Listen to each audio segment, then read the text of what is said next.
அமர்ந்திருக்கும் அனைவரையும் வணங்கி என் உயிரினும் மேலான தமிழையும் வணங்கி என் உரையை துவக்குகிறேன். உறக்கம் துளைத்த ஒரு முன்னிரவில் என் கழுத்தை கட்டியபடி என் செல்ல மகள் தூங்க ஒரு கதை சொல்லுங்களேன் என கேட்டாள். ராஜாக்களின் கதைகளையும் சிங்கங்களின் கதைகளையும் கேட்டு கேட்டு சலித்து போன அவள் என் போன்ற தேவதை பெண்களின் நடைமுறை வாழ்க்கையில் நிகழும் நிஜ கதைகளை கொஞ்சம் சொல்லுங்களேன் என கெஞ்சலாக கேட்டாள். எந்த கதையை சொல்வது நான்? எந்த கதையை சொல்வது நான்? கருவிலும் தப்பி கள்ளிப்பாலிலும் தப்பி கல்வி மறுக்கப்பட்ட அனிதாக்களின் அவலக்கதையை சொல்வதா? மருதாணி சிவப்போடு மகிழ்ச்சியில் முகமும் சிவந்து கைகளை விரித்தபடி வந்த மகள் பின்பொரு நாள் இரத்த சிவப்போடு கால்களை விரித்தபடி புதர்களுக்கிடையில் கண்டெடுக்கப்பட்ட பாவக்கதையை சொல்லவா? ஆசைப்பட்ட இதயங்களை ஆணவ கொலை செய்கின்ற ஜாதி கதை சொல்லவா? இரு மனம் சேராத திருமணங்களில் வெட்கத்தில் குனியாமல் வேதனையில் குனிந்திருக்கும் கட்டாய கதையை சொல்லவா? அரியா வயதில் ஆலயத்திற்குள்ளேயே வைத்துக் கொள்ளப்பட்ட ஆஷிபாவின் அக்கிரம கதையை சொல்லவா? ஓடும் பேருந்தில் நம் தலைநகரிலேயே நிர்மூலமாக்கப்பட்ட நிர்பயாக்களின் நிர்வாண கதையை சொல்லவா? கொஞ்சம் அமைதியாக இருங்கள், அந்த சத்தங்களை எல்லாம் நிறுத்துங்கள். நாம் அமர்ந்திருக்கும் இடத்திலிருந்து சில கிலோமீட்டர் தொலைவில் 5 வயது சிறுமி 2 நாட்களுக்கு முன்பு சிதைக்கப்பட்டு பிண அறையில் கிடைக்கிறார். அவளின் மரணத்திற்கு நீதி கேட்டு எரியூட்டும் அறைக்கு அவளை எடுத்துச் செல்லாமல் அவள் தாய் புலம்பிக் கொண்டிருக்கிறாள். உற்று கேட்டால் நம்மால் அதை உணர முடியும். 5 வயது பிஞ்சு பெண்ணை இரும்பு பெட்டியில் அடைத்திருக்கிறார்கள். அரைகுறை ஆடைதான் காரணமா? அந்த சிசுவையும் சேலையில் மூடணுமா? நீங்களே சொல்லுங்கள். அரைகுறை ஆடைதான் காரணமா? அந்த சிசுவையும் நாம் சேலையால் மூடணுமா? இனிப்பு மிட்டாய் கேட்டு இறந்து போன அவளின் அக்கிரம கதையை சொல்லவா? எந்த கதையை சொல்வது நான்? எந்த கதையை சொல்வது? என் எல்லா புலம்பல்களுக்கும் என் எல்லா வினாக்களுக்கும் விடை வேண்டி விடியல் வேண்டி என் குலதெய்வம் கருப்பனின் முன் நின்று வேண்டினேன். எங்க சாமி கருப்பா, பெண்கள் என்றாலே வெறுப்பா? காலம் முழுக்க கஷ்டம், எங்க கண்ணீர் தானா உனக்கு இஷ்டம்? பயிர வேலியே மேய்ச்சா பொம்பளை எப்படி பொழைக்க? உள்ளாருக்கு ஒண்ணு இல்லாருக்கு ஒண்ணு, எல்லாருக்கும் பொண்ணு, எங்க வாயில மண்ணு. எங்க சாமி கருப்பா, பெண்கள் என்றாலே வெறுப்பா? குள்ள நரிங்க கூட்டம் எங்களை சுத்தி இருக்கு, மேலே ஏறி பார்க்கும் கீழே கீழே இழுக்கு. பாறை கூட பூக்கு பட்ட செடியும் தழுக்கு, பாறை கூட பூக்கு பட்ட செடியும் தழுக்கு. எங்க இனம் மட்டும் ஏங்கி போய் தான் கிடக்கு. குத்தம் குறைய போக்கி குடுப்பனையா குடுப்பா? வாடா வாடா கருப்பா, குத்தம் குறைய போக்கி குடுப்பனையா குடுப்பா? பட்ட சாராயம் இருக்கு, சுட்ட கருவாடு மணக்கு. படைச்சி வச்சேன் உனக்கு, பதில சொல்லு எனக்கு. படைச்சி வச்சேன் உனக்கு, என் பொண்ணு தூங்க என்ன கதைய சொல்ல, பதில சொல்லு எனக்கு. கருப்பனோ கர்த்தரோ அல்லாவோ, எப்போதும் எல்லா கடவுள்களும் நம் பிரார்த்தனைக்கான விடைகளை மனித ரூபத்திலேயே அனுப்புகிறான். மகள்கள் தூங்க கதைகள் தானே வேண்டும் நமக்கு. இதோ நம் கண் முன்னே அமர்ந்திருக்கின்றன. தன் வாழ்நாள் முழுவதையும் ஆதரவற்ற முதியவர்களையும் குழந்தைகளையும் பராமரிப்பதற்காகவே வாழ்ந்து கொண்டிருக்கும் ருக்மிணி அம்மாவின் கருணை கதையை சொல்வோம். உயிருக்கு போராடி கொண்டிருந்த தன் கணவரை காக்க தன் ஒற்றை சிறுநீரகத்தை சற்றும் யோசிக்காமல் தந்து தன் கணவனையும் தன் குடும்பத்தையும் ஒற்றை பெண்ணாய் காத்து வருகின்ற மகாலட்சுமியின் தியாக கதையை சொல்வோம்.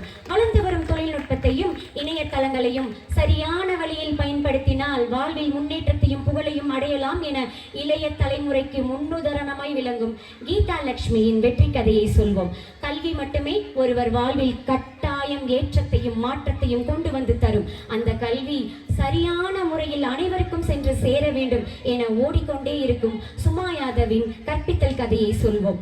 உயிர்களை படைப்பதில் உலகுக்கு அளிப்பதில் கடவுளை விட அதிகமாய் அக்கறை காட்டும் பூனம் பவாடியின் மருத்துவ கதையை சொல்வோம். என் இளைய சமுதாயம் எந்த போதைக்கும் அடிமையாய் ஆகிவிடக் கூடாது, தன் வாழ்க்கையை அழித்துக் கொள்ளக்கூடாது என போதை மருந்தை ஒழிக்க ராப்பகல் என பாராமல் உழைத்து கொண்டே இருக்கும் சந்திரமேரியின் விடாமுயற்சி கதையை சொல்வோம். யோகா யோகா உயிரையும் மனதையும் ஒன்றாய் சுத்தம் செய்யும் ஒரு மாய வித்தை. எண்ணங்களையும் வாழ்க்கையையும் மேலே எழுப்பி கூட்டிச் செல்லும் செல்லும் ஒரு மந்திரம்.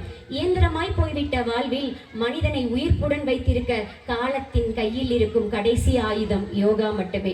தான் கற்ற கலையை அனைவரும் அறிந்து கொள்ள வேண்டும், அதன் பலனை அகிலமே அடைந்துவிட வேண்டும் என முனைப்புடன் வாழும் பிரதீபாவின் எழுச்சி கதையை சொல்வோம்.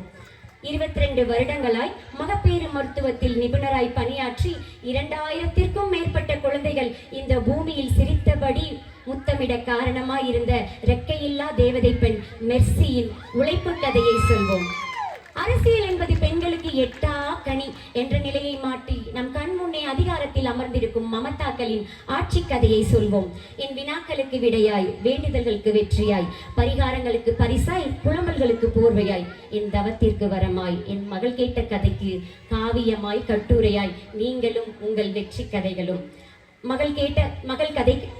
மகள் தூங்க கேட்ட கதை கிடைத்துவிட்டது. நிம்மதியாய் நானும் என் மகளும் தூங்குவோம். நீங்களும் தானே மகள்களுக்கு தூங்க நமக்கு நிறைய வெற்றி கதைகள் இருக்கின்றன, அவற்றை சொல்வோம். இனிய மகளிர் தின வாழ்த்துக்கள். நன்றி, வணக்கம். Thank you, ma'am. That was truly an inspiration one. Now I request the chief guest, Mrs. Yoga teacher Pradeepa, and the chief nurse, Mrs. Mercy Suguna David, to come on to the stage.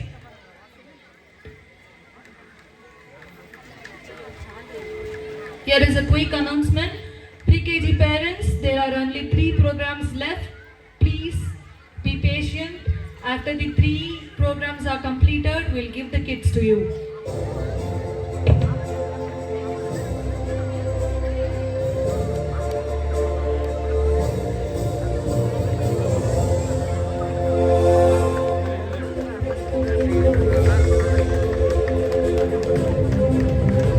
Let's all clap together and give it.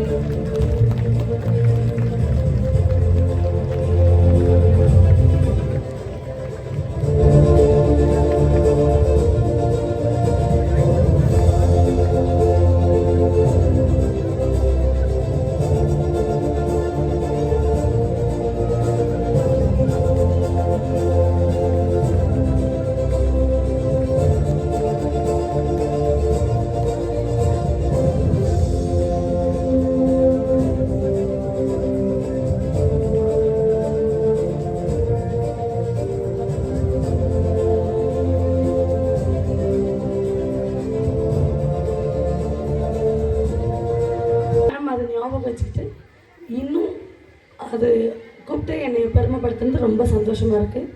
School first வந்தோடனே நான் dance பார்த்தேன். Annual day குழந்தைங்களுக்கா பேரண்ட்ஸ்க்கான்னு தெரியல, ரொம்ப நல்லா இருந்துச்சு. சூப்பராக பண்ணியிருந்தீங்க. Next நம்மளுடைய மனதும் உடலும் அழகாகவும் தெளிவாகவும் வச்சுக்க டெய்லி யோகா பண்ணணும். யோகா பண்ணுறதுனால நம்மளுடைய உடலும் உள்ளமும் தூய்மையாக இருக்கும். எல்லோரும் யோகா பண்ணணும். மேமோட ஸ்கூல் இன்னும் மேலும் மேலும் வளர்கிறதுக்கு என்னோடய வாழ்த்துக்கள். நெக்ஸ்ட்டு யோகா கிளாஸ் எடுக்க வாய்ப்பு தரணும்னு மேம் கேட்டுக்கிறேன். குழந்தைங்களுக்கு ஆல்ரெடி 4 இயர்ஸ்லேருந்து எடுக்கிறோம். ஸோ மேமோட கிளாஸில் எடுக்கலாம். டீச்சர்ஸ் எல்லாம் ரொம்ப ஹார்ட் ஒர்க் பண்ணியிருக்கீங்கப்பா, ரொம்ப சூப்பர். நாங்கள் 6 இயர்ஸ்லேருந்து ப்ரோக்ராம் பண்ணியிருக்கோம். அவங்களே மறந்துடுவாங்க, ஆனால் குழந்தைங்களை வச்சு பண்ணுறது பெரிய விஷயம். ரொம்ப நன்றிங்க மேம். தேங்க்யூ. வாழ்க வளமுடன்.